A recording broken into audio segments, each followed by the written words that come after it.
जय श्री जगन्नाथ सांग माने लीनास ओडिया किचन को आपण माननकु अनेक अनेक स्वागत। आज आसंतु हेल्दी एवं चटपटा गोटे इवनिंग रो टिफिन प्रस्तुत करबा जहाको कि पिला माननक ठारू बड़ लोक पर्यंत समस्त को पसंद आसीबो।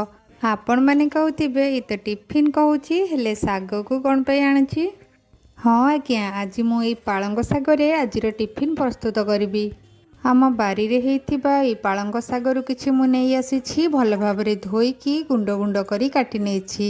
सेथिरे 2-3 चम्मच बेसन को देई दउछि, 2-3 चम्मच कॉर्नफ्लोर पाउडर को देई दउछि, हाफ चम्मच जीरा को दउछि, काटिकी रखिथिबा पियाज को देई दउछि, 1 इंच आंब कसिया अदा को कोरिकी देई देछि, 2-4 पाखुड़ा रसुण को देई दउछि, अल्प खाइबा सोडा एवं स्वाद अनुसार लुण दे दउछि, अल्प पानी देई भल भाबरे गोळेई नउछि। टिके चटपटा हेबा पई टिके रागुआ रागुआ तो निहाती हेबा दरकार।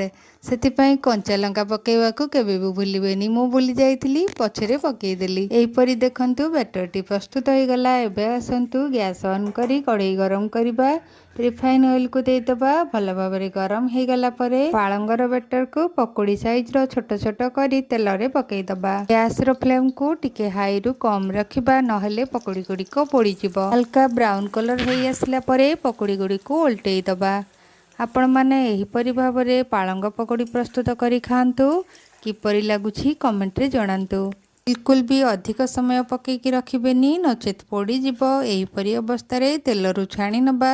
देखंतु बिल्कुल भी अधिक तेल लागिनी। आपण माने साउंड रु जानि पारुथिबे केते क्रिस्पी हेछि। खाइबा को मध्य बहुत ही टेस्टी रहिबो। सेही परी भाबरे अन्य सबु पकोड़ी को मध्य छाणी नउछि। आपण माने एही परी भाबरे पालंग पकोड़ी प्रस्तुत करंतु। घरे पिला ठारू बड़ समस्त को बहुत ही पसंद आसीबो। आपण माने देखि पारुथिबे हाथ रे प्रेस कले केते आराम से मुसमुसिया पकोड़ी बनिछि। मो वीडियो को फॉलो करी आपण माने एही परी भाबरे पालंग पकोड़ी प्रस्तुत करंतु। टमाटो सॉस एवं चिली सॉस सहित खांतु। किपरि लागुछि मते कमेंट रे जणांतु। आजिर वीडियोटी भल लागिथिले निश्चिंत भाबरे लाइक कमेंट शेयर करबा को केबे भी भूलंतुनी। चैनल रे नुआ थिले चैनल टी को सब्सक्राइब कर दियंतु।